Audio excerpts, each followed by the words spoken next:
मार्च 23, 2009 एक एम सा दिन लग रहा था। आसमान साफ था और हल्की सी धूप थी, जैसे किसी भी सामान्य दिन में होती है। फेडेक्स फ्लाइट 80 ने चाइना के ग्वांगझू बायुन इंटरनेशनल एयरपोर्ट से उड़ान भरी। यह एक नियमित कार्गो उड़ान थी, जिसमें कोई असामान्य बात नहीं थी। मैकडॉनल डगलस MD-11F कार्गो प्लेन आसमान का एक जानबाज अपने गंतव्य की ओर बढ़ रहा था। यह विमान अपनी मजबूती और विश्वसनीयता के लिए जाना जाता है। जापान के टोक्यो में नरीटा इंटरनेशनल एयरपोर्ट जा रहा था। यह एक महत्वपूर्ण हवाई अड्डा है, जहां हर दिन सैकड़ों उड़ानें आती जाती हैं। दो अनुभवी पायलट्स, कैप्टन केविन काइल मोजली और फर्स्ट ऑफिसर एंथनी स्टीवन पिनो, इस फ्लाइट में थे, जिनके पास हजारों घंटों की उड़ान का अनुभव था। वे दोनों अपने काम में माहिर थे और हर स्थिति का सामना करने के लिए तैयार थे, जो कि एक रूटीन कार्गो रन होना चाहिए था। इस उड़ान में विभिन्न प्रकार के सामान थे, जिन्हें समय पर पहुंचाना आवश्यक था। जैसे ही सूरज होराइजन पर चमकने लगा, फ्लाइट 80 को टेक ऑफ की क्लियरेंस मिल गई। विमान ने धीरे धीरे रनवे पर गति पकड़ी और फिर हवा में उड़ गया। किसी को नहीं पता था कि जल्द ही ये एएम सा कार्गो फ्लाइट एविएशन डिजास्टर्स की याद दिलाता एक भयानक हादसा बन जाएगा। यह एक ऐसा दिन था जिसे कोई भी भूल नहीं पाएगा, एक ऐसा हादसा जो हमेशा के लिए इतिहास में दर्ज हो जाएगा। फ्लाइट ने अपनी जर्नी का ज्यादातर हिस्सा नॉर्मली तय किया। जैसे ही फ्लाइट 80 नरीटा इंटरनेशनल एयरपोर्ट के पास पहुंचा, एयर ट्रैफिक कंट्रोल ने एयरक्राफ्ट को रनवे 34L पर लैंड करने की परमिशन दे दी। मौसम खराब था, तेज हवा और टर्बुलेंस की खबर एयरपोर्ट के आजू बाजू थी। लोकल टाइम के हिसाब से तकरीबन 12:46 PM पर एयरक्राफ्ट रनवे पर जोर से ताका और बेहिसाब उछलने लगा। पायलट्स ने कंट्रोल पाने की कोशिश की, लेकिन हालत तेज से बिगड़ गई। MD-11F रनवे से हट गया, क्रैश हो गया और आग की लपटों में घार गया। जापान ट्रांसपोर्ट सेफ्टी बोर्ड या JTSB द्वारा की गई जांच में क्रैश के कई रीजन सामने आए। एक इंपॉर्टेंट एस्पेक्ट था एयरक्राफ्ट का ऑटो पायलट सिस्टम। जांच में पता चला कि ऑटो पायलट एक ऐसे मोड में एंगेज था जो तेज हवा में लैंडिंग के लिए सही नहीं था। यह स्पेसिफिक ऑटो पायलट मोड, जिसे गो अराउंड मोड कहते हैं, आमतौर पर तब यूज होता है जब एक पायलट लैंडिंग अबॉर्ट करता है।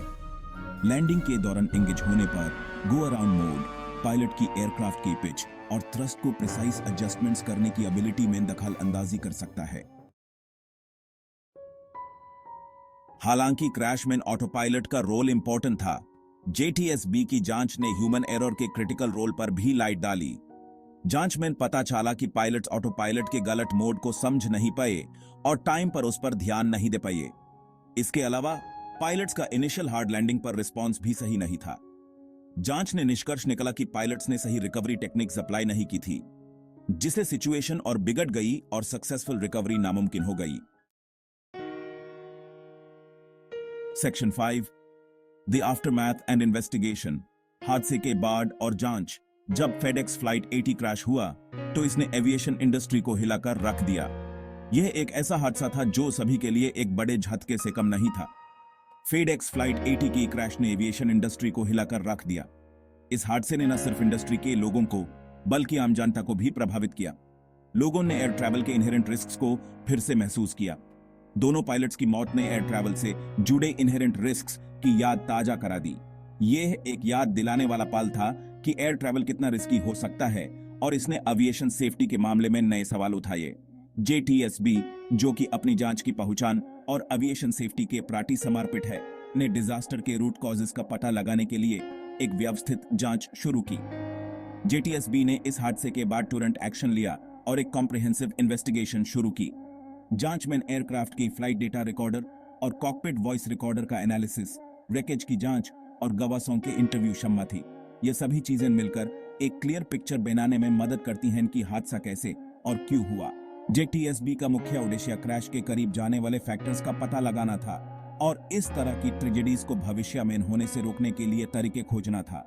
JTSB ने अपनी जांच में हर छोटी बड़ी बात का ध्यान रखा ताकि फ्यूचर में ऐसे हादसे न हो। उन्होंने एयरक्राफ्ट के टेक्निकल एस्पेक्ट्स, वेदर कंडीशंस और ह्यूमन फैक्टर्स सभी को इन्वेस्टिगेट किया। इन्वेस्टिगेशन के बाद JTSB ने कुछ इंपॉर्टेंट रिकमेंडेशंस दी एविएशन सेफ्टी को इंप्रूव करने के लिए। ये रिकमेंडेशंस फ्यूचर में एयर ट्रैवल को और भी सुरक्षित बनाने के लिए थी। इस हादसे ने एविएशन इंडस्ट्री को एक नया पर्सपेक्टिव दिया सेफ्टी के मामले में और नए प्रोटोकॉल्स और प्रोसीजर्स को इंप्लीमेंट करने की जरूरत को हाईलाइट किया। सेक्शन 6 सेफ्टी रिकमेंडेशंस दूसरी दुर्घटना को रोकना। यह सेक्शन एविएशन सेफ्टी को सुधारने के लिए कुछ जरूरी रिकमेंडेशंस पर फोकस करता है।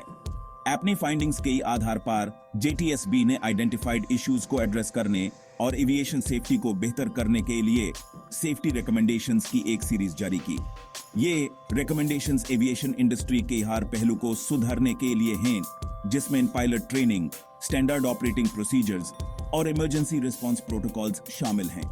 एक की रिकमेंडेशन पायलट ट्रेनिंग को बेहतर करने पर फोकस करती थी, खासकर ऑटो पायलट सिस्टम्स और उनकी लिमिटेशंस के बेर में।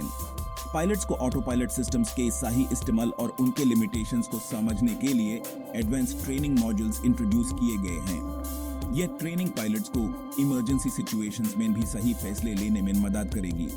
JTSB ने यह भी रेकमेंड किया कि एयरलाइंस अपने स्टैंडर्ड ऑपरेटिंग प्रोसीजर्स की समीक्षा करें और उन्हें अपडेट करें ताकि लैंडिंग के दौरान सही ऑटो पायलट मोड सिलेक्शन के महत्व पर जोर दिया जा सके। ये रिकमेंडेशंस इंश्योर करती हैं कि हर क्रू मेंबर को लेटेस्ट प्रोसीजर्स और बेस्ट प्रैक्टिसेस के बारे में पता हो। इसके अलावा JTSB ने अनस्टेबल अप्रोचेस और बाउंस लैंडिंग्स से रिकवर होने के लिए बेहतर ट्रेनिंग का आह्वान किया।